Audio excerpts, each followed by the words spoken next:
বিশ্বাস করুন, আপনার কাছে যদি একটি দামি ক্যামেরা, দামি ব্র্যান্ডের বাইক থাকে, তাহলে আপনাকে ভালোবাসার মতো বন্ধু বান্ধবের অভাব হবে না। আপনি যদি একটি সরকারি চাকরি পেয়ে যান, তাহলে শুধু মেয়েরা না, মেয়ের বাবারাও হঠাৎ করে আপনাকে ভালোবাসতে শুরু করবে।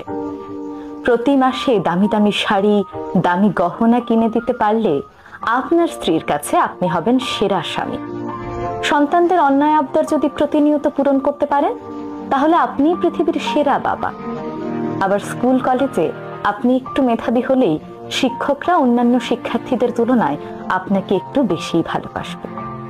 আবার আপনি যদি একটু নম্র, ভদ্র কিংবা কথা শোনা টাইপের মানুষ হন, তাহলে পাড়ার ছেলেদের কাছে, বড় ভাইদের কাছে আপনি হবেন মধ্যমণি। কিন্তু হঠাৎ করে যদি আপনি সর্বশান্ত হয়ে যান, মানুষকে দেওয়ার মতো আপনার কাছে যদি আর কোনো কিছু না থাকে, তাহলে দেখবেন আপনার পাশে আর কেউ নেই। আপনাকে কথা শোনাতেও মানুষ দুবার ভাববে না। এত কিছুর মধ্যেও একজন মানুষ ঠিকই আপনার পাশে ছায়া হয়ে থাকবে। ওই যে মানুষটা 10 মাস আপনাকে তার পেটের মধ্যে একটু একটু করে বড় করে তুলেছে।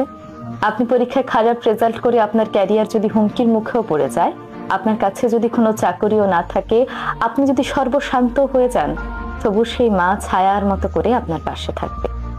সবাই ছেড়ে গেলেও মা কখনো তার সন্তানকে ছেড়ে যেতে পারে না।